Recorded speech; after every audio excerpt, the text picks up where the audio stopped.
2024 is finally coming to a close, and throughout the year, I found myself with a lot more free time. With this free time, I played some games, caught up to some shows, read a couple manga, and what this video is about, I watched a lot of anime. So today, I'm ranking every anime that I watched in the year 2024. Just for the record, not every anime I watched this year came out this year. Some started 2023 and carried on into 2024. And others are just old ones that I finally decided to watch. However, I watched them all this year, so that's why they're on this tier list. By the way, this is a random order. It's not in the chronological order of what I watched. But anyways, with that out of the way, let's just jump right into it. First up is Bleach 1000 Year Blood War Course 2 and 3. This goes for both cores as I have the exact same feelings on them. They're phenomenal. It's movie-like quality on a weekly basis, and Kubo, with his changes that he's making to the anime from the manga, really adds in some nice surprises. However, I'm waiting for one particular scene, and I don't think that's going to happen until Core 4. So until then, I'm going to give Bleach 1000 Year Blood War an A tier. Up next is Assassination Classroom. I rewatched Assassination Classroom on a whim, and I forgot how fun it is. It's not particularly mind-blowing, but it reminded me it's just a good time, good characters, fun writing. I will say the second to last episode in season 2 is by far the best episode of the series. I had a good time rewatching it. It's a perfectly good B-tier anime. Attack on Titan, the final season, part 2. Listen, I'm like 2 years late to this, and I still haven't even watched the last 2 specials, but that's just kind of laziness on my part. I'm not some contrarian who's gonna be like, oh, Attack on Titan is actually bad. No, I enjoyed Attack on Titan, but I had to give myself a quick refresher what happened in the first part of the final season, part 1, just because it was such a gap. And then, like, I enjoyed the twists and turns, but then where it leaves you off, because I'm not ranking the finals yet because I haven't watched them, it just felt like a blue ball. While I really did enjoy it, I'm struggling to like give it an A tier just because it's only like 12 episodes for the second part. But regardless, I'm giving it a B tier. Hell yes I am. This is such a stupid bit. My friend gave me this fucking flag and I have to commit to the bit because this is hilarious. If you don't know, it says certified torta pounder. Anyways, plus-sized elf. Why am I mad? When the news came out about plus-sized elf, I thought it would be hilarious to throw a Discord watch party with my friends. So I did. I got drunk and I woke up to this photo on my phone. And now I'm stuck with this flag. I didn't buy this. This was a gift. Just putting this out there. Listen, if I was thinking with my dick, SSS plus tier. But in reality, I'm giving this a tier of its own. So yeah, plus-sized elf tier. Hey, just on a side note, if you look like the dark elf, you know, hit your boy up. So bad. Oh my god, I'm gonna kill myself. In a year where we lost Akira Toriyama, we were fortunate enough to get 2 Akira Toriyama related anime. But unfortunately, Sandland is kind of lackluster.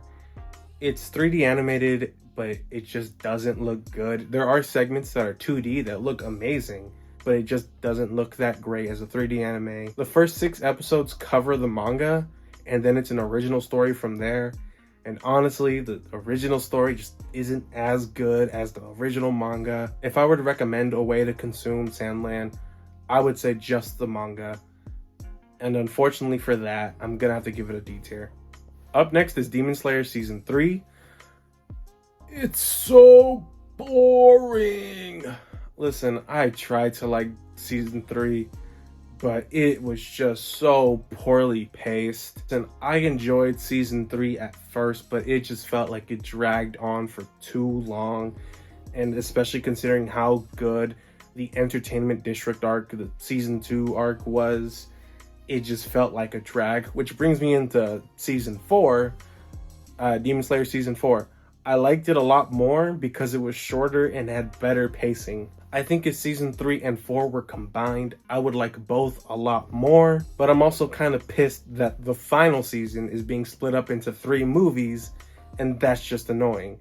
but I'm not ranking those because I haven't watched them yet. I'm just ranking season 3 and 4. For me, season 3 gets a D tier, while season 4 gets a B tier. Up next is Frieren Beyond Journey's End. What can I possibly say about Frieren that hasn't already been said? The animation, the music, the art direction, the voice acting, the choreography, everything is just amazing. I actually met Frieren's English voice actor, Mallory Rodock, earlier this year, and she wrote Kill Yourself for me. When we talked about it, turns out this line was done in one take. Fucking amazing. I know it's probably basic to say, but Frieren Beyond Journey's End is an S tier. Up next is Jujutsu Kaisen Season 2. Listen, I like Jujutsu Kaisen a lot, but being a Jujutsu Kaisen fan in the year 2024 just kind of has a cone of shame. Just on a personal note that's kind of weird, I liked the Shibuya incident arc a lot more in the manga over the Gojo's past arc, but in the anime, weirdly enough, it's the other way around for me. It's not that I'm disappointed in the anime whatsoever.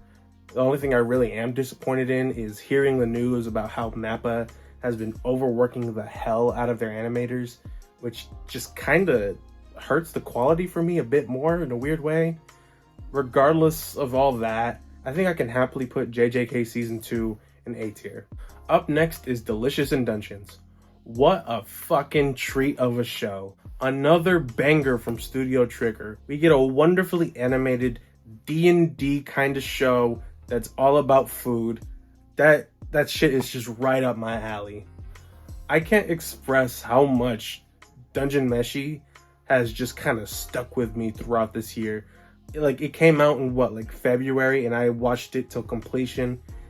I am so excited for season 2. I've been told what's coming next is gonna be great, and if the quality keeps up with how good season 1 was, I think the show as a whole will be in my top 3 of all time. I loved Delicious in Dungeons. Easy S tier. Up next is Dragon Ball Daima. Now, Dragon Ball Daima is in a weird position because it's the only anime that is still barely halfway. Everything else is either wrapped up or is finishing. Personally, I'm gonna make a video talking about Daima because of course I am.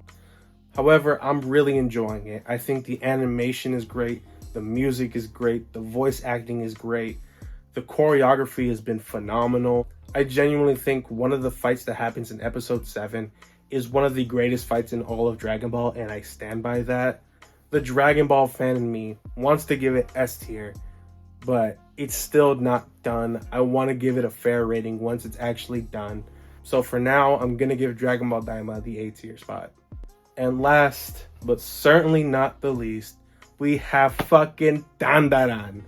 What a fucking masterpiece. Science Saru has absolutely blown me away. I am a manga reader. I knew what was coming, and I was still absolutely blown away from how high quality Dandadan is.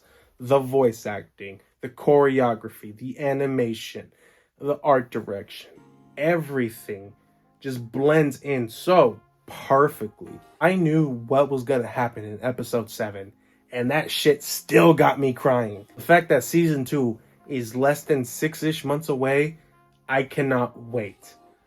Dandadan, by far, easy S tier.